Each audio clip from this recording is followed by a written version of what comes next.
झारखंड के सबसे उग्रवाद प्रभावित इलाके कोल्हान में अभी हमारी टीम मौजूद है और आज आपको ग्राउंड जीरो से दिखाएंगे कि कैसे इस जंगल में तमाम बड़े माओवादी बैठे हुए हैं। अगर बात करें तो इस जंगल में 1 करोड़ के इनामी 3 माओवादी हैं, उनके साथ 60 से 70 लोगों का दस्ता चल रहा है। और फिलहाल इस जंगल की तस्वीर अगर आपको दिखाए तो सारंडा के जंगल अपने आप में पूरे देश और एशिया में फेमस है, क्योंकि साल के पेड़ सबसे अधिक है और एशिया में सबसे अधिक साल के पेड़ वाला जंगल के लिस्ट में इसका नाम सबसे ऊपर आता है। लेकिन बारूदी जाल इस पूरे जंगल में बिछा है। आए दिन खबरें आती है कि यहाँ आईईडी ब्लास्ट होता है, जिसमें कई बार जवान शहीद होते हैं तो कई बार गांव के बेकसूर लोगों की जान चली जाती है। हम जंगल में बढ़ रहे हैं, लेकिन हर कदम पर खतरा है। एक कदम आगे बढ़ाने का मतलब सोच समझकर, हो सकता है कि इसी मिट्टी के नीचे आईडी का जाल बिछा हो। हालांकि अब जो तमाम सीआरपीएफ, झारखंड जगुआर, कोबरा और जैप की टीम लगातार कार्रवाई कर रही है, क्योंकि 31 तारीख तक डेडलाइन तय की गई है कि नक्सलियों को पूरी तरह से उखाड़ फेंका जाएगा और उसी दिशा में सुरक्षा बल के जवान आगे बढ़ रहे हैं। हालांकि इस बार बार जंगल में मुठभेड़ भी हो रही है और इस मुठभेड़ के बीच अगर देखें तो कई बार जवानों का बलिदान भी देना पड़ा।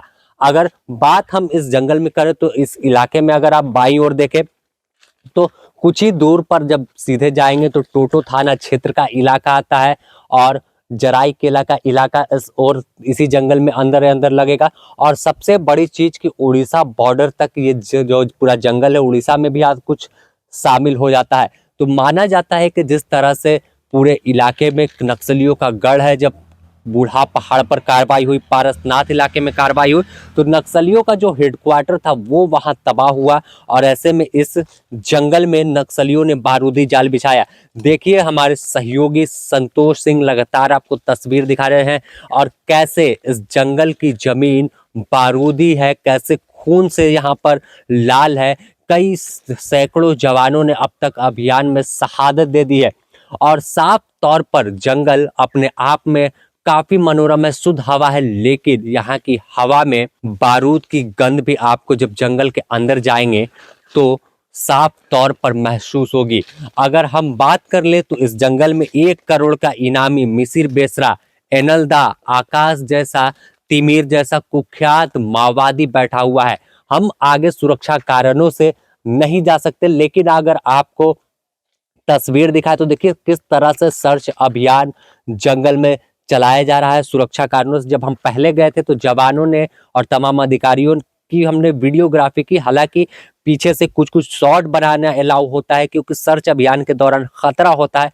वहां पर वॉक थ्रू या ग्राउंड रिपोर्ट करने पर रोक होती है और यही वजह है कि हम थोड़ा पीछे आए और इस इलाके में आपको वो तस्वीर दिखाने की कोशिश कर रहे हैं कि आखिर झारखंड का यह सारंडा का जंगल कितना बियाबान है और कितना कुख्यात है।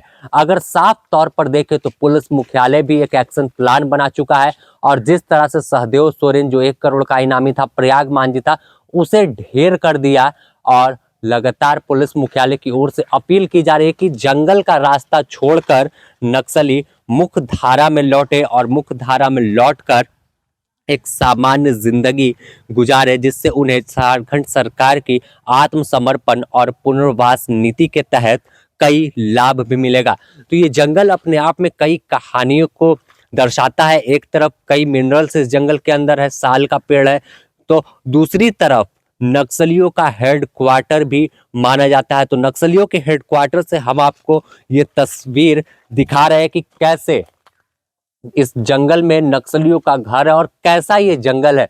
इस जमीन की हर कदम पर एक कहानी है, एक दशक एक वारदात की कहानी अपने आप में बयां करती है।